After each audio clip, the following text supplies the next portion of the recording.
Continuamos con el panel La Sustentabilidad de Planifica, auspiciado por KWS.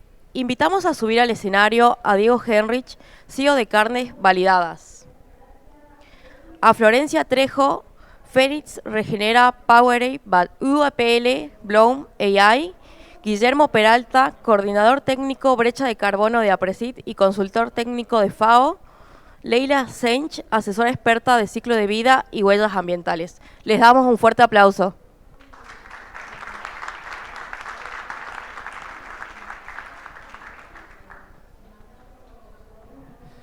Buen día a todos. Bueno, muchísimas gracias a la organización, a Maizar, por la invitación y la propuesta de este panel de parte de los panelistas y de mío propio. He estado en este evento, he organizado este evento, así que realmente muy contento en compartir nuevamente en el Congreso de Maizar un panel.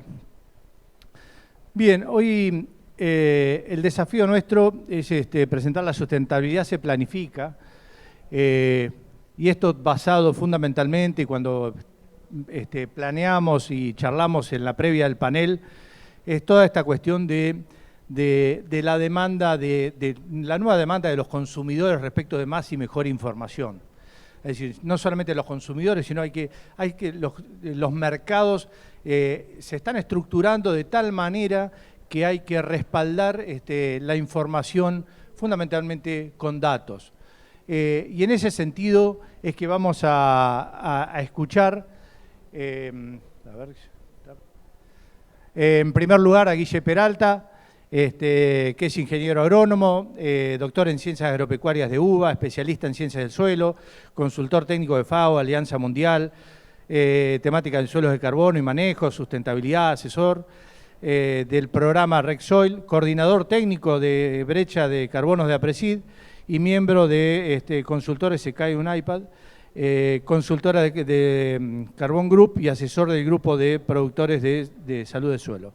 En segundo lugar, bueno, y Guille nos va a charlar respecto de uno de los indicadores, o tal vez el primero y el más importante que se está dando, que es el indicador de la huella de carbono en suelo, la medición de huella de carbono, fundamentalmente asociado a lo que es la salud del suelo, y eso es lo que implica en definitiva en la sustentabilidad. Luego, en segundo lugar, va a estar Leila Shane, licenciada en Información Ambiental, mamá de 3 hijos, papá de 2 hijos, Guille, me olvidé esa parte, de la Universidad de Luján, doctorado en Ingeniería Civil Ambiental, Análisis del Ciclo de Vida, de UTN y FRM, consultora con 15 años de experiencia en análisis del ciclo de vida y huellas ambientales, carbono, agua, eficiencia de recursos, consultora de FAO, y también participa del Programa Ambiental de Naciones Unidas. Y es docente en grado y posgrado de la Universidad de Luján, de la USAM, de la UCA y de FAUBA. Bien, y en tercer lugar, es un caso aplicado de cómo gestionar en definitiva la sustentabilidad, y en este caso es María Florencia Trejo. Flor, mamá de 4 hijos, está Agustín que aguantó hasta hoy, sale de acá y aparece. Amante de los sistemas pastoriles y conversa de la regeneración de los ambientes a través de la ganadería. Fundadora de Phoenix Regenera, con un equipo de más de 10 profesionales en regeneración, de profesión ingeniera agrónoma y de vocación educadora de manejo holístico del Savory Institute, con un camino recorrido en pasturas en Argentina, Uruguay y Nueva Zelanda. Bueno, van a tener 10 minutos cada uno de los panelistas, empezando por Guille, y luego abrimos una ronda de preguntas y debate. Guille. Muchas gracias, Diego. Muchas gracias a Maizar por el espacio, por el tiempo, por haberme invitado. Y a todos ustedes por estar acá. Nos pareció... A ver, díganme si... ¿Dónde puedo pasar la presentación? No. Dale. La temática que voy a estar desarrollando y sobre la cual voy a estar hablando entonces es sobre el rol de los suelos en la sustentabilidad y cómo tenemos que estar pensando en esa planificación de la sustentabilidad en cuanto al manejo de los suelos. Entonces nos pareció una buena idea con Leila, con Flor y con Diego, antes de empezar, tratar de recordar o de refrescar por qué es que el carbono de los suelos y los suelos en general están tomando cada vez más y más importancia en cuanto a la temática ambiental. Y hoy lo que sabemos es que los suelos constituyen la mayor reserva de carbono en los ecosistemas terrestres, ¿no? Para darnos una idea, cerca de 700.000 millones de toneladas de carbono están almacenadas nada más en los primeros 30 centímetros de suelo. Es un montón de carbono, cerca del 65% entonces del carbono total de los ecosistemas terrestres está almacenado en nuestros suelos. Entonces es por eso que en los últimos años se ha sugerido que aunque sean pequeños aumentos en los niveles del carbono de los suelos, pueden transformar a nuestros suelos desde fuentes de emisión a sumideros de carbono, es decir, que estén secuestrando carbono, removiendo parte del dióxido de carbono de la atmósfera, primero a través del proceso de fotosíntesis y luego a través de un proceso de estabilización como moléculas complejas carbonadas en el suelo de forma estable, que permitirían entonces transformar a los suelos en un componente clave o fundamental como estrategia para mitigar los gases de efecto invernadero, ¿no? Entonces, por ejemplo, el último reporte del IPCC ha destacado este secuestro de dióxido de carbono en los suelos como una de las estrategias más importantes y más promisorias para lo que es la mitigación de gases de efecto invernadero. Además de todas las ventajas que los que venimos trabajando en los campos conocemos que trae aparejado aumentar el nivel de materia orgánica y de carbono en nuestros suelos en cuanto a los aumentos o mejoras de la estructura del suelo, infiltración de agua, capacidad de retención, ciclado de nutrientes, etcétera, etcétera, etcétera, que a su vez impacta positivamente sobre la productividad de nuestros cultivos. Pero también sabemos que esa capacidad de secuestro de carbono en los suelos depende de un balance entre entradas y salidas de carbono, y ese balance entre entradas y salidas está muy influido por distintos factores: precipitaciones, temperatura, la textura de los suelos, la mineralogía de los suelos en sí, cuánto se aporta de carbono a nuestros suelos, la calidad de esos aportes. Y entonces, como muestra este mapa en el cual estamos trabajando desde FAO, que nos muestra el potencial de secuestro de carbono de los suelos en distintas partes del mundo, ese potencial de secuestro de carbono es muy, muy variable dependiendo de toda esta sumatoria de factores que decíamos. Entonces es por eso que a nivel mundial se están desarrollando cada vez más sistemas de monitoreo, reporte y verificación que nos permitan cuantificar en forma robusta, en forma científica, pero a la vez práctica, cuánto de ese carbono estamos secuestrando en nuestros suelos. Estos sistemas entonces de monitoreo, reporte y verificación están compuestos, o deberían estar compuestos, desde sistemas que permitan la obtención de datos de campo, el uso de modelos de simulación agronómica, el uso de información satelital, de capas de información georreferenciada, plataformas que permitan el almacenamiento de datos de actividad, para en última instancia estar cuantificando esa capacidad de secuestro, relacionándola también con las emisiones y cuantificar la huella de carbono de cada uno de los productos que se generen en nuestros lotes de producción. Y eso en última instancia se pueda transformar o transferir o convertir a distintas opciones al final de la cadena, en créditos de carbono, en incentivos, o mismo por la demanda de los consumidores, estar en condiciones de hacer frente a esa demanda y estar demostrando de manera verificable y de manera robusta cuál es el potencial, cuál es el secuestro de carbono y la reducción de gases de efecto invernadero que estamos teniendo en nuestros sistemas productivos. Y acá me interesó destacar, sobre todo dentro de estos esquemas de monitoreo, reporte y verificación, el rol clave que cumple el productor agropecuario. Es una figura central, ya sea a través de la generación de datos que nutre esas plataformas de monitoreo, reporte y verificación, como el agente de cambio en sí, el agente que va a implementar las prácticas de manejo sustentable que permitan aumentar los niveles de carbono en nuestros suelos y estar disminuyendo las emisiones de gases de efecto invernadero. Entonces es así que hoy hay distintas plataformas, distintos protocolos para permitir esa cuantificación del secuestro de carbono en los suelos.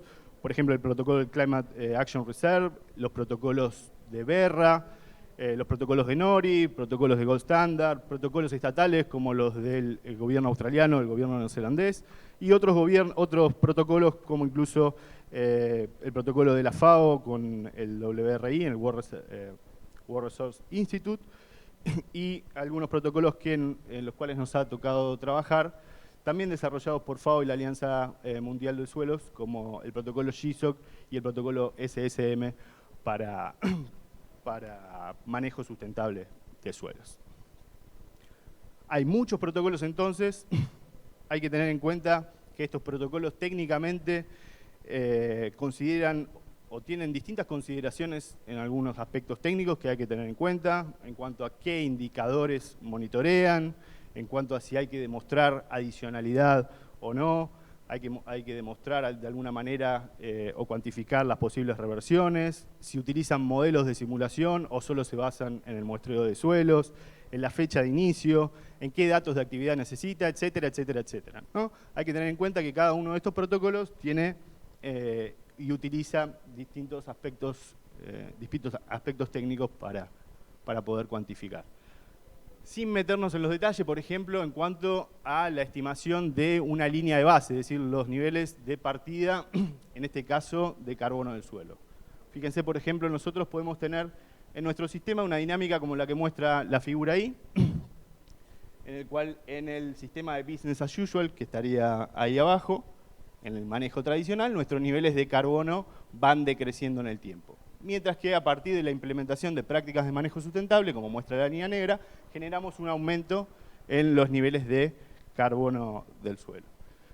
Entonces nosotros tendríamos distintas maneras de cuantificar ese cambio de carbono del suelo. Por ejemplo, comparándonos con los niveles de carbono iniciales, y eso es lo que muchas veces se conoce como un secuestro absoluto, o comparándonos con los niveles de carbono del sistema bajo el manejo tradicional. Y fíjense que esas cantidades, esas magnitudes van a diferir considerablemente. Entonces, hay que tener en cuenta que de acuerdo al protocolo, la estimación de esa línea de base y la manera en la cual cuantifiquemos ese cambio va a variar y hay que estar atento a eso. O, por ejemplo, a los indicadores en los cuales trabajemos. Hay protocolos que se centran únicamente en el carbono del suelo y hay otros protocolos que incluyen nutrientes, salinidad y otros indicadores del suelo. Independientemente del protocolo, nos pareció importante destacar que esos protocolos exigen un plan, exigen una planificación de pasos, como los que estamos mostrando acá. No vamos a entrar en detalle, pero hay que tener en cuenta que van a generar una gran cantidad de información y tenemos que estimar cómo se va a recopilar, generar y almacenar esa información, cómo se va a armonizar esa información, identificar sobre qué indicadores y metodologías vamos a trabajar, planificar una estrategia de muestreo y de monitoreo, dónde vamos a muestrear, a qué profundidades, cada cuánto, identificar también los laboratorios a los cuales enviemos las muestras y precisar los insumos, los recursos humanos, quién va a ser el que desarrolle cada una de estas actividades y los costos que van a tener cada uno de estos pasos de monitoreo. Entonces, a modo de cierre, sabemos que es un sistema complejo meterse en estos procesos y protocolos de cuantificación del secuestro de carbono. Estamos trabajando sobre sistemas biológicos, que son sistemas complejos. Pero también nos pareció importante destacar que a pesar de esas complejidades, es también necesario dar un primer paso porque si no, no empezamos nunca. Y hay muchas empresas que ya están trabajando sobre la generación de esa información, sobre recopilación en cuanto al estado de salud de los suelos, de los stocks de carbono, de los niveles de línea de base, de sus niveles de carbono y sus niveles de emisión y su cuantificación de huella. Y de esa manera va a ser la que nos permita, a medida que más y más empresas se sumen a estas iniciativas, estar promoviendo y escalando la adopción de prácticas de manejo sustentable y que nos permita transformar a nuestros suelos desde sistemas que emiten carbono a sistemas que se transformen en sumideros netos de carbono. Muchas gracias.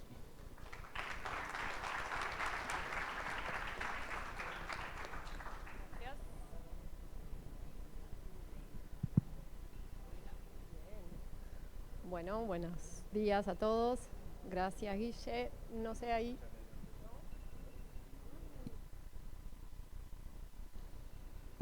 Aprendido. Hola, hola. Ahí va. Buenos días a todos. Gracias, Guille. Es la otra presentación. Muy bueno, lo tuyo. Yo vengo un poco a contarles, en línea con lo que contaba Guillermo recién, de la forma... Discúlpame, es la otra presentación. Gracias.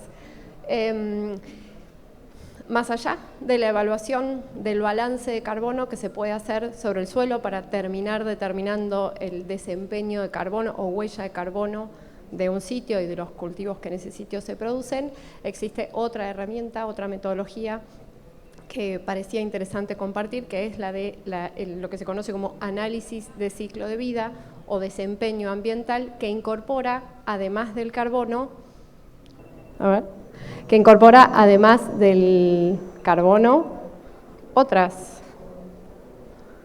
ahí vamos, gracias, otros indicadores y que ahí está. En términos generales, el análisis de ciclo de vida es una herramienta que permite lograr una medida cuantitativa del desempeño ambiental en el ciclo de vida de un producto. Esto quiere decir que no va a evaluar lo que ocurre en un establecimiento, sino que va a evaluar lo que ocurre a lo largo de la producción de un producto en toda su cadena de valor.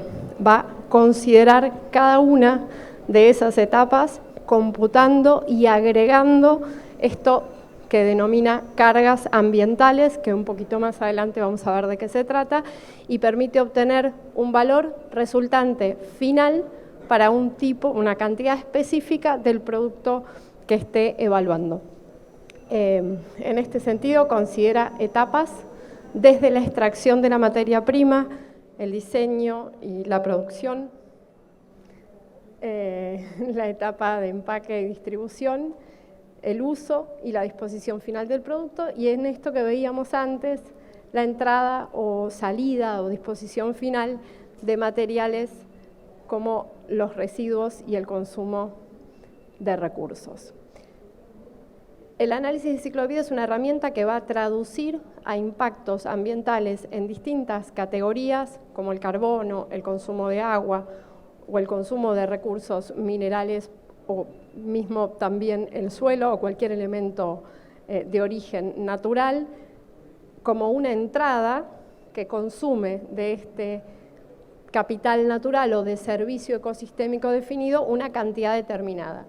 Y a su vez va a computar en la salida todas aquellas emisiones, efluentes o residuos que se producen en cada una de las etapas para ir agregándolas y de forma cuantitativa convertirlas en lo que conocemos como un perfil ambiental, es decir, una medida de desempeño para diferentes indicadores, donde tenemos, por ejemplo, el que nos contaba Guille antes, huella de carbono o potencial de calentamiento global, pero además también potencial de eutrofización o acidificación de suelo, la cantidad de los consumos de recursos efectivamente ocurrida, y consumo, por ejemplo, de agua acumulado o potencial de, ecotoxicidad para cada una de esas etapas ocurridas a lo largo de toda la cadena de valor y de cada una desde el cultivo, en este caso, la manufactura, el envasado, la distribución, el uso y el tratamiento final de los residuos. Este perfil ambiental funciona como una serie de indicadores multidimensionales que permiten a su vez comunicar en última instancia al consumidor o a otros eslabones de esa cadena de valor el desempeño ambiental del producto que yo estoy vendiendo o del producto que otro está usando como insumo para su proceso productivo. De esta manera pasamos de indicadores únicos, como pueden ser la huella de carbono o la huella de agua o algunos indicadores de circularidad, que son los que miden qué cantidad de materiales se recirculan o se revalorizan, a métodos más amplios que consideran todo este perfil ambiental. Estos métodos, además, han sido estandarizados por organizaciones como la ISO, de la cual han luego ido derivando distintas adecuaciones, pero en última instancia la metodología al haber sido homologada en el año 96, permite que se puedan establecer perfiles ambientales que hagan comparable que permitan que se pueda comparar esta información, que sea trazable y verificable en última instancia por terceros independientes. De esta manera, existen o surgen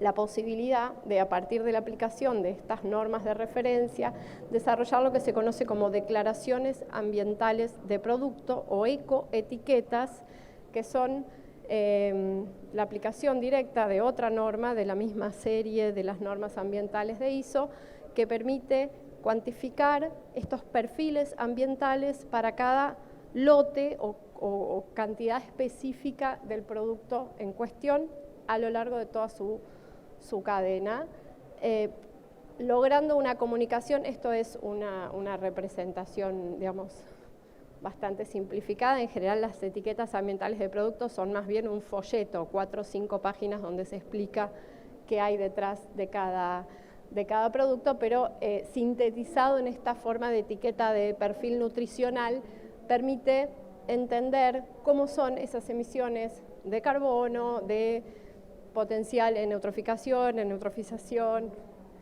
para determinar ese perfil ambiental completo.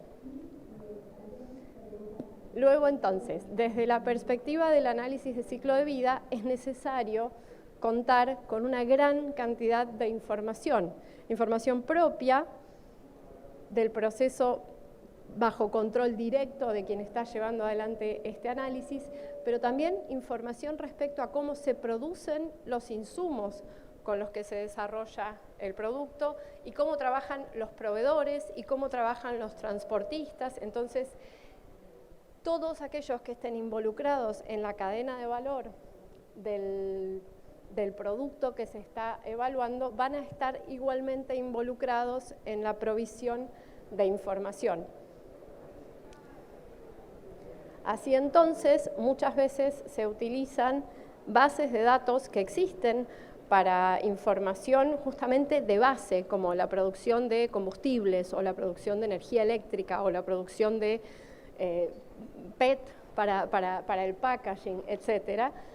Pero ocurre que muchas de estas bases de datos que se utilizan se llaman bases de datos de análisis de ciclo de vida, que se utilizan para estos fines, son bases de datos internacionales. Entonces, en general, no necesariamente reflejan las condiciones en las que estos productos se producen en Argentina. Lo que se hace al día de hoy es trabajar en adaptar esos datos para lograr justamente que reflejen mejor las condiciones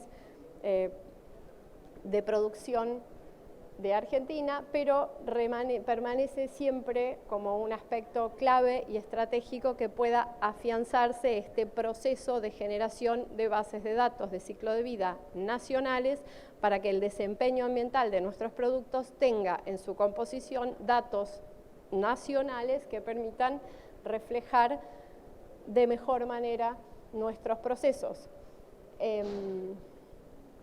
En esto es importante destacar que sí hay avances al momento, hay instituciones como la Red Argentina de Ciclo de Vida o el INTA que están trabajando en desarrollar bases de datos nacionales.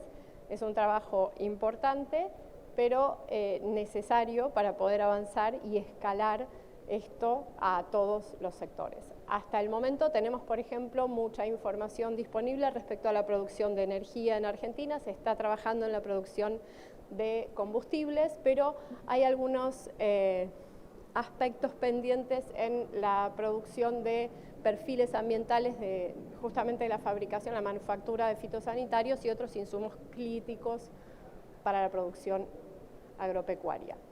En última instancia, entonces, y volviendo a señalar esta importancia estratégica, gracias, de involucrar a todos los actores de la cadena de valor, permanece como uno de los mayores desafíos para la escalabilidad y aplicación general de la herramienta este circuito de información entre las distintas partes de la cadena de valor, en la que por supuesto hay beneficios para todas las partes involucradas. Sin más, entonces, y a 2 minutos, saludamos y seguimos. Muchas gracias. Gracias, Leila. Bueno, vamos, Flor. Bueno, buenos días. Soy Florencia Trejo. Muchas gracias por la invitación. Formo parte de la red de entendimiento de servicios ecosistémicos de UPL, así que bueno, vengo invitada de su lado. Muchas gracias por el espacio, muchas gracias, Maizar. Es la presentación que se llama Ganadería Regenerativa.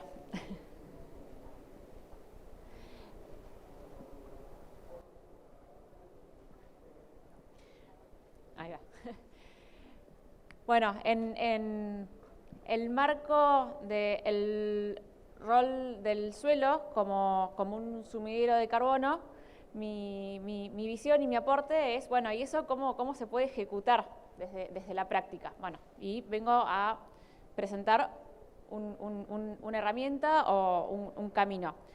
¿Qué es la ganadería regenerativa? Está bastante de moda hablar de la regeneración y lo primero que tiene es un cambio de mirada, un cambio de cómo abordamos el sistema y cómo nos paramos frente al todo que manejamos en la producción agropecuaria. Y ese cambio de mirada, con foco a la hora de abordar el negocio ganadero, tiene que entender el todo, el entero con el que estamos trabajando y el rol de cada actor, no solamente a nivel humano, sino a nivel ambiental, que tiene en ese sistema, ¿no? Y entender que estamos trabajando con energía solar, ¿no? Que es nuestro principal insumo, que se transforma en pasto, que después se transforma, lo come digamos, el rumiante, así que se procesa, se transforma, ahí ya genera valor. Todo eso ocurre sobre el suelo, donde interviene no solamente el suelo como organismo vivo, interviene una red enorme de bacterias, hongos, conexiones, y estamos las personas, no solamente el responsable de establecimiento y tomar decisiones, sino todas las personas involucradas en el manejo, y todos estos son elementos que están en íntima interacción entre todos, y entonces esto de la ganadería regenerativa es entender el rol que tiene cada uno de esos elementos y cómo con distintas prácticas de manejo potencio, favorezco, perjudico esas interacciones. Tiene mucho que ver con esto del cambio de ética, con el cuidado del ambiente, con hacer el sistema sostenible o regenerarlo, que esa es otra linda dicotomía. A veces somos sostenibles o somos regenerativos. La ganadería regenerativa busca mejorar la rentabilidad y la estabilidad del negocio agropecuario desde el entendimiento de que trabajamos sobre un sistema ambiental, sobre un sistema ecológico, y que ese sistema ecológico tiene que ser sano, valga la redundancia, vital, para poder estar en armonía con la producción y poder ser como proyectable en el tiempo. Me gusta poner como ejemplo, siempre entendiendo que la vida y la producción son matices. No hay, en agronomía, la palabra mágica que decimos los agrónomos es depende, ¿sí? Y es biología, uno más uno nunca es dos. Pero si nosotros pensamos un enfoque de la producción, teniendo en cuenta que nos podemos parar en distintos niveles de uso de insumos y eso nos genera distintos tipos de rentabilidad, podemos tener un bajo uso de insumos con una baja productividad, que sería lo que muchas veces llamamos la ganadería tradicional. Si vamos por... mi área de influencia es provincia de Buenos Aires. Si vamos por la Ruta 51, por la Ruta 2, por un montón de rutas de nuestra querida provincia, esta es una imagen bastante frecuente de encontrar de nivel extensivo de producción. La producción que requiere altos insumos y genera baja productividad no existe prácticamente porque es un vuelco en el corto plazo. La producción que requiere alto nivel de insumos con alta productividad es lo que podríamos llamar la ganadería un poco más industrial. Está muy alineado esto del agregado de valor del panel anterior. Y la ganadería regenerativa es una propuesta en donde busca mantenerse en un nivel menos dependiente del uso de insumos con buenas rentabilidades. Sí, vuelvo a mi primer premisa, que en agronomía, en biología, en producción, hay grises, hay matices, y estos no son cuadrados estancos, y más allá de la aplicación práctica, después todo lo que tenemos sobre la mesa son todas herramientas que nos conducen más hacia un lado o hacia otro. Bueno, la ganadería regenerativa busca imitar a la naturaleza, ¿sí? Que nos basamos en un sistema, sobre un ecosistema, entonces entender cómo funciona la naturaleza y tratar de apoyar ese funcionamiento natural para sacar la mejor producción. Busca regenerar suelos, y en regenerar suelos acá hablamos de la oportunidad de secuestro de carbono y regenerar los recursos forrajeros. Busca no depender tanto de insumos, y esto es bastante importante, este triple impacto de que, por supuesto, que genere renta, o sea, que sea económicamente viable. Todos los que nos dedicamos a producción lo hacemos porque tiene que ser un negocio, tiene que ser un negocio sano, y entonces si la pata económica está endeble, el resto se cae. Busca generar capital biológico, conservar o mejorar los recursos ambientales, y busca generar capital social porque es una forma de producir que sí o sí requiere mucho de la interacción humana. ¿Cómo funciona sin entrar en detalles técnicos? Imitar a la naturaleza es rica y diversa por cómo está concebida, ¿no? Entonces busca aumentar el número de especies, ¿no? Aumentar de especies de plantas, de especies de hongos que viven en el suelo, especies de bacterias, bueno, la fauna empieza a intervenir también, y eso va a favor de aumentar la biomasa. Y eso va a favor también de la resiliencia hacia eventos ambientales a los que está expuesta nuestra producción a cielo abierto, grandes sequías, grandes inundaciones, cambios bruscos de temperatura. Cuanto más diversidad trabajo, mejor estoy plantado y soy más resiliente frente a esos eventos. Y bueno, y todo eso tiene mejoras a nivel productividad en cuanto a un montón de procesos que ocurren a nivel suelo que se reflejan en la producción. ¿Cómo funciona? Bueno, esto es, acá le tomé un cuadro bastante básico, pero es planificación. Esto que la sustentabilidad se planifica, bueno, esto es manejo planificado, es tecnología de cabeza, ¿sí? Tecnología de procesos. Están lo que se llama las leyes del pastoreo racional, que sin entrar en el detalle técnico es dónde estoy hoy, cómo leo mi sistema, cuáles son las oportunidades o las ventanas de más producción y cuáles son los eslabones más débiles de mi sistema productivo, y entonces en función de eso, cómo armo yo mi circuito de manejo. Pero bueno, y aplicar esas herramientas de manejo, de planificación, monitorear la ejecución de las mismas, llevar al sistema, bueno, hay un detalle técnico que se necesita para esto de mejor trabajo de todo el ecosistema, raíces siempre vivas en el suelo. Bueno, aplicar todo esto nos genera una oportunidad enorme de secuestro de carbono y de regenerar tierras, o sea, mejorar el estado que tenemos en las tierras y el sistema.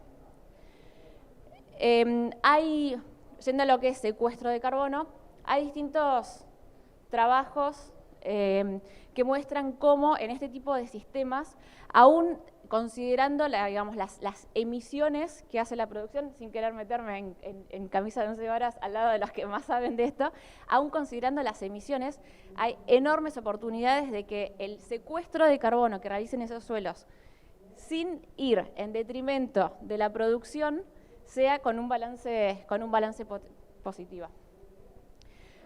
¿Cómo se mide? ¿Cómo se mide la regeneración?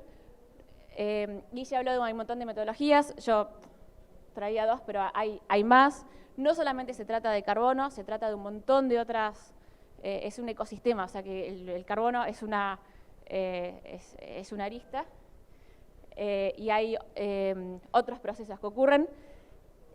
Y lo que se empieza a ver, digamos, en la calle, que hay sellos y marcas que hablan de la regeneración, hablan de producir de otra forma.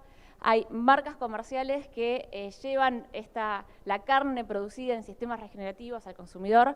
Entonces, esto es algo que está recién arrancando, pero es un cambio de tendencia. 35% de nuestro país son pastizales, así que es la primer área donde es más sencillo intervenir. Hay más oportunidades, por supuesto, cuanto más degradados están los ambientes. Y, por supuesto, como lo mencionaba Guille, dentro del potencial de secuestro de carbono en los suelos está todo relacionado a la distribución de humedad y temperatura que tenga el suelo donde trabajamos. ¿Podemos mejorar nuestros suelos? ¿Podemos mejorar la producción? ¿Podemos contribuir al cambio climático secuestrando carbono? Sí, y hay herramientas de ponerle cabeza a esto que lo permiten, solamente que hay que tener un cambio de mirada. Así que muchas gracias. Bueno, gracias, Flor. Bueno, como resumen, vamos a empezar por cada uno. Guille habló del suelo, de la reserva de carbono como en el ecosistema terrestre, es uno de los mayores lugares donde puede secuestrarse carbono. Fundamentalmente hay estrategias, en definitiva, para el secuestro de carbono. Hay beneficios positivos en hacerlo, obviamente. Habló de monitoreo, reporte y verificación. Y más adelante habló de transferir con foco en satisfacer a los consumidores, pero también habló de los bonos de carbono. Son 2 vías, en definitiva, de posibles monetizaciones que pueden tener el hecho del monitoreo, reporte y verificación. También la monetización es, como hablaba Flor, es a través de una marca o alguien que quiera apoyar a un productor que es regenerativo. El rol clave del productor, dijo Guille, y habló de los protocolos. Y en eso hay una gran diversidad de protocolos, que tiene diversidades de protocolos, que es decir, no solamente que monitorean suelo, sino también otros protocolos para otros tipos de secuestro de carbono en ecosistemas terrestres. Y ahí nos enfocamos, Guille, si te parece, hablaste de planificaciones. ¿Cómo se empieza esto? Hablaste de línea de base. ¿Qué es la línea de base? ¿Cuál es la importancia de la línea de base? ¿Y cuál sería, si vos visualizás un productor que decide iniciar un camino de estos protocolos, contarnos un poquito qué se espera en términos de esfuerzos, de costos, y en definitiva, qué puede esperar, para qué le sirve esto?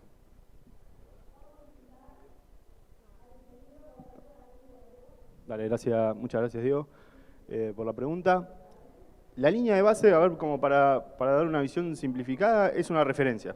Es tener una idea de dónde estamos parados en cuanto al nivel de emisiones de nuestro sistema hoy. Generalmente lo que se hace para generar la línea de base es estimar las emisiones de gases de efecto invernadero que tiene nuestro sistema productivo, basándonos en información histórica. Dependiendo del protocolo, podemos estar hablando de 3 años para atrás, 5 años para atrás, y eso nos va a dar un valor, ¿no? En términos de kilos o toneladas de dióxido de carbono equivalente por hectárea o por kilo de producto producido. Se cuantifican los distintos gases que participan en nuestro sistema productivo, desde generalmente los de mayor impacto, dióxido de carbono, metano y muy fuertemente óxido nitroso. Y a partir de esa información, como decíamos, se estima un nivel de emisiones y ese va a ser el nivel contra el cual te vas a comparar de ahora en más. Todas las prácticas de manejo que uno empiece a implementar, se van a comparar contra ese nivel de emisiones y uno va a cuantificar en cuánto va reduciendo ese nivel de emisiones por hectárea o por kilo de producto. Entonces, la línea de base es fundamental como referencia, ¿no? Como para cualquier proceso, como para cualquier proceso de planificación, desde un chequeo de salud hasta bajar el peso, necesitamos saber dónde estamos parados inicialmente para después implementar un plan que nos permita compararnos con cómo estábamos antes. Eso es perfecto, Guille, y hago énfasis en algo porque me vaya después a ir a Leila, pero es el foco de esto es el establecimiento o la hectárea, ¿no?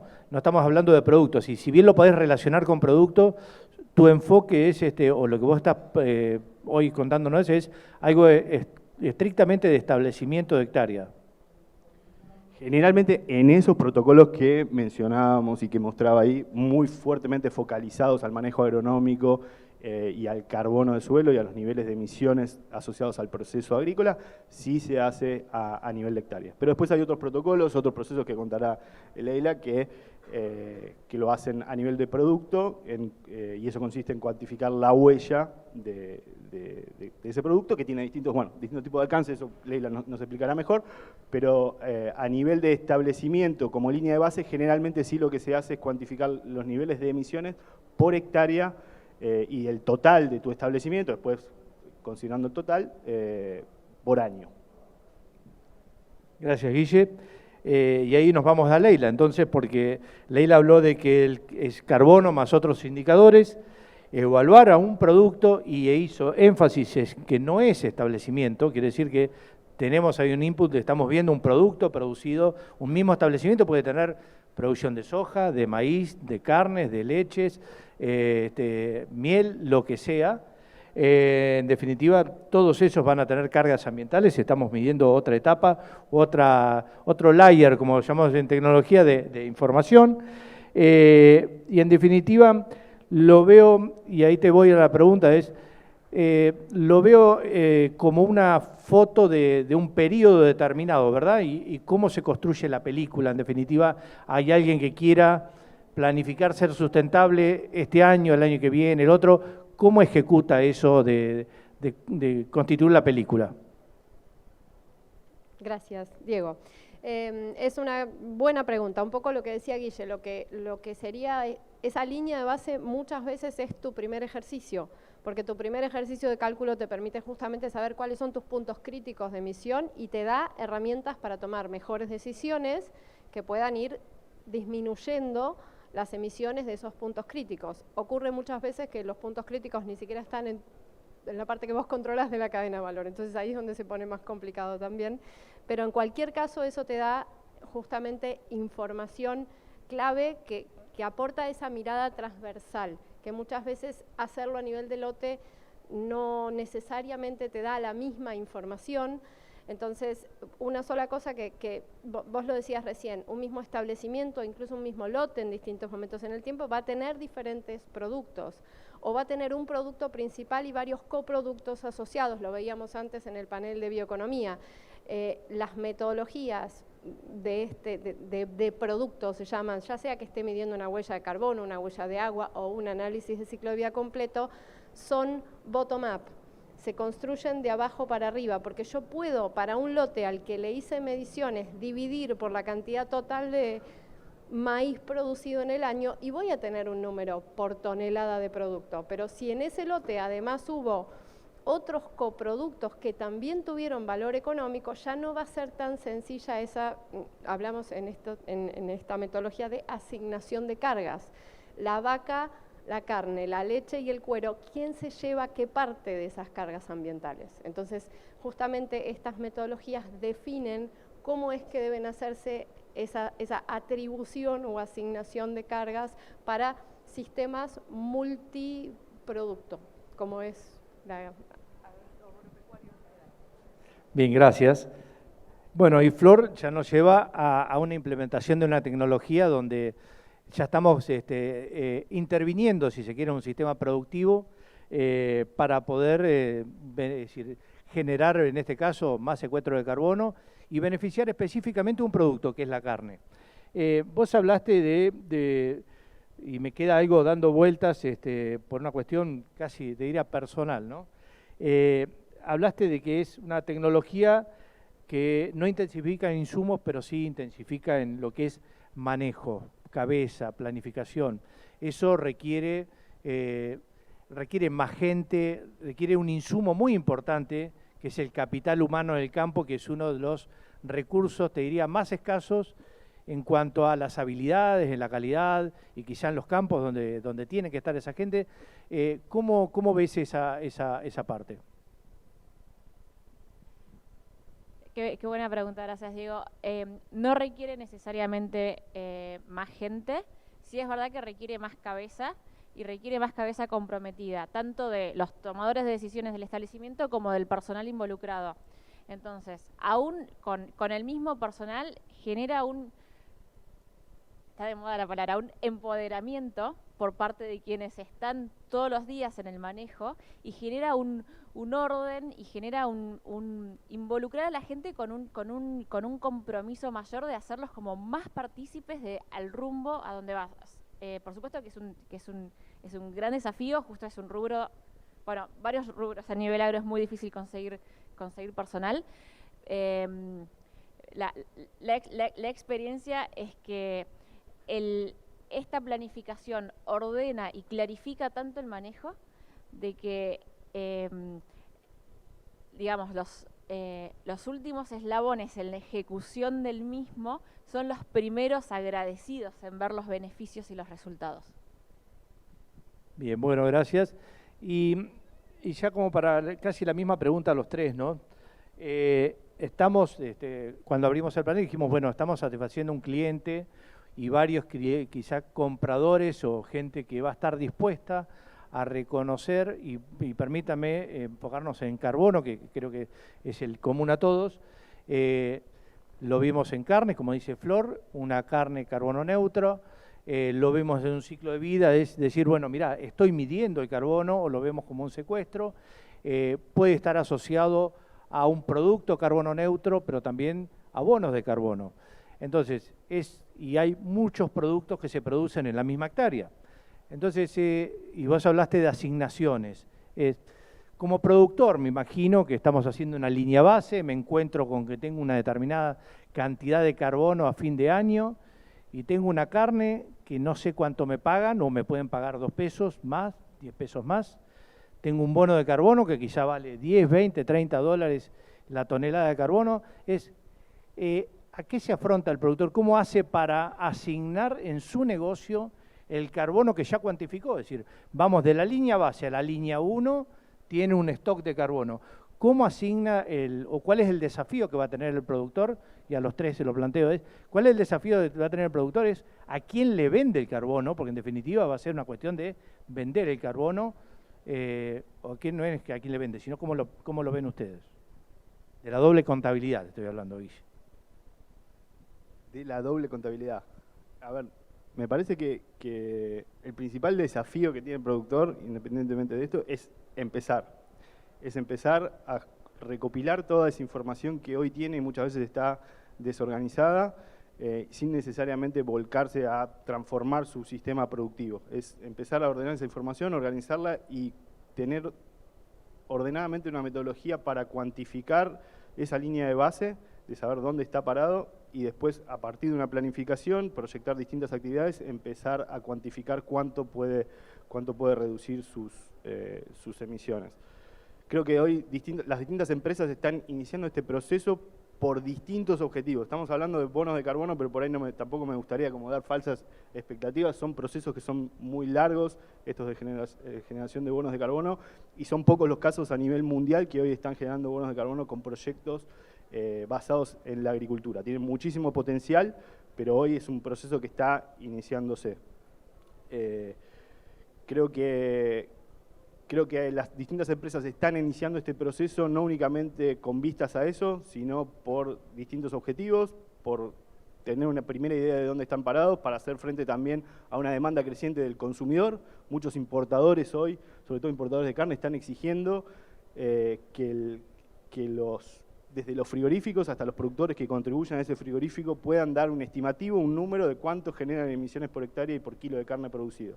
Entonces creo que hoy las empresas están iniciando ese proceso por distintos objetivos y no únicamente asociado a la generación de bonos de carbono, que potencialmente puede tener un valor muy, muy importante. Pero hay distintas opciones para iniciar ese proceso. Sí, yo creo que se puede ver con 3 enfoques distintos. Uno es cómo esto del secuestro de carbono genera mejores condiciones productivas, ¿no? Que esa sería como la mirada a lo mejor más corta y más tangible, porque es hacer lo mismo que estoy haciendo hoy, mejor o con más potencialidad. Después la otra es cómo puedo trasladar eso a un sello, a una marca, a un reconocimiento de más valor por parte de a quien yo le vendo mi producción. Y después la tercera pata, sí, es la gran promesa de generar un nuevo producto comercializable sobre donde ya estás produciendo hoy algo tangible, granos, carne, lo que sea, que son bonos de carbono o comercialización de servicios ecosistémicos que le pondría un segundo piso a la producción agropecuaria. Bueno, sí, un poco en línea con lo que aportaba Flor y Guille antes. No es una sola la razón por la que esto en general está ocurriendo. Creo que no sé si aplica la idea de doble contabilidad, porque la carne baja en carbono o neutral o positiva, no sé, se está discutiendo ahí esa nomenclatura, igual es un producto de mayor valor para un mercado que cada vez más empieza a percibirlo como un producto de mayor valor. Sin embargo, vos eventualmente, si te lo propusieras y después de un tiempo largo de certificaciones y auditorías y proceso importante y no subestimable, ¿cambiamos? ¿De ruido?